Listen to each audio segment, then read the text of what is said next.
എന്ത് കേവാണിത്? ഇതാണ് എടക്കൽ കേവ്.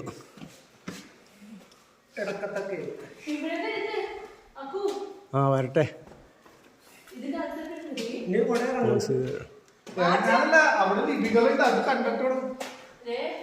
എന്തുണ്ടെന്ന്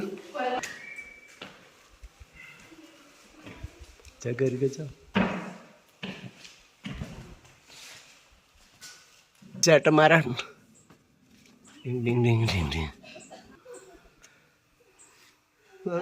കിട്ടിപ്പോണുണ്ട്.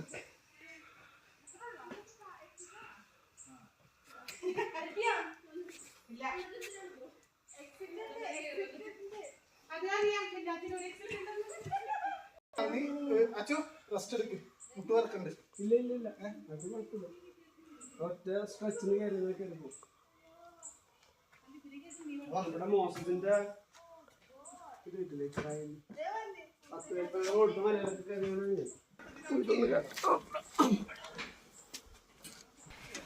ഇപ്പൊ നമുക്ക് പോകാൻ താല്പര്യം. Not we will wait there.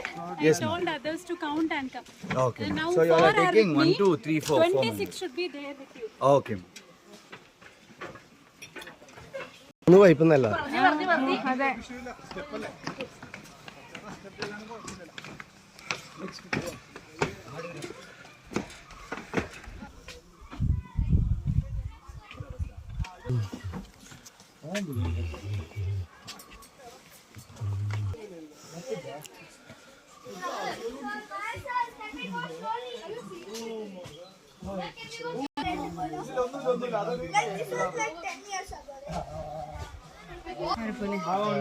ഗിഫ്റ്റിനെ പോലെ വേണ്ട, എനിക്ക് അത്ര വേണ്ട.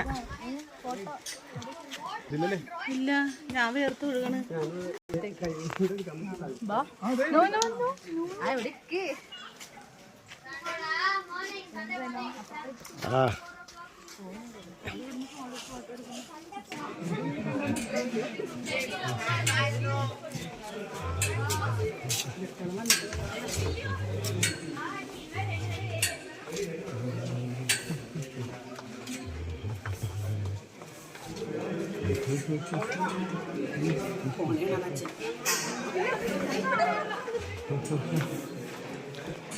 ഏതായാലും കേറി.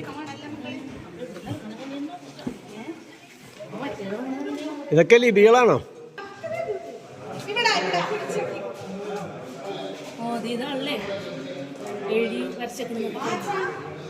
ഇത് എനിക്ക് തോന്നുന്നു ഇതൊന്നുമല്ല. ഇതൊക്കെ ഡിസൈൻ രണ്ടാമത് കൊടുത്തേക്കണോ? സ്റ്റെപ്പൊക്കെ വരച്ച് വെച്ചിട്ടുണ്ട് അവര്.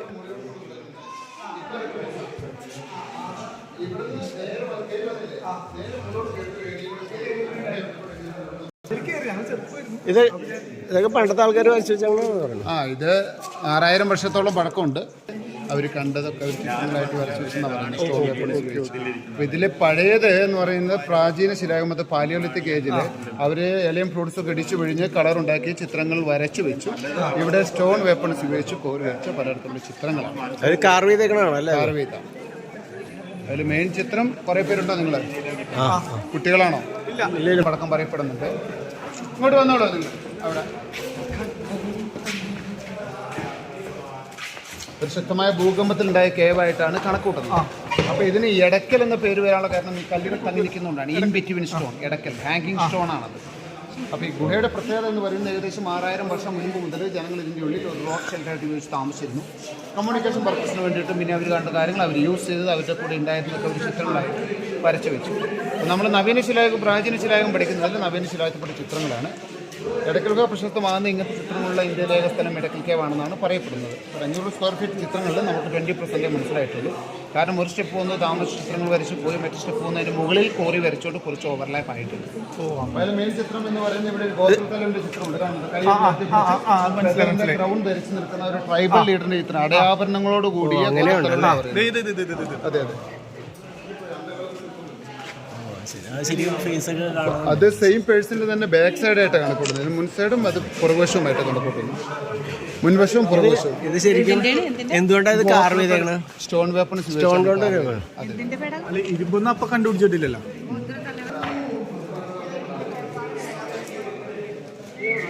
അത് ശരിക്കും മനസ്സിലാവുന്നുണ്ട്. ഒരു സ്ത്രീ അമ്പും വില്ലും പിടിച്ച് നിൽക്കുന്നുണ്ട്. ബോണ്ടാണ്. ഇവിടെ ഒരു സ്ത്രീ രൂപ ഒരു ഉന്തുവണ്ടിയിൽ പുഷ്കാർട്ട് വെഹിക്കിളിന് മുകളിൽ ഒരു സ്ത്രീ നിൽക്കുന്നതായിട്ടാണ്. ഒരു കാർട്ട് വെഹിക്കിൾ സ്ത്രീ നിൽക്കുന്നു. ഇതേ സമയത്ത് അവർ ഉപയോഗിച്ച വെപ്പൺസിൻ്റെ സിമ്പിൾസുകളാണ് നൈഫ്, ബോണ്ട് ആരോ, സ്റ്റോൺ ആക്സ്.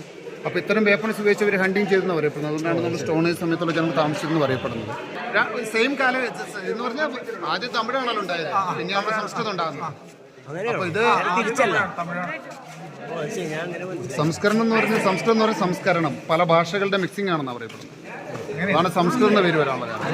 സംസ്കാരം ഉത്സവം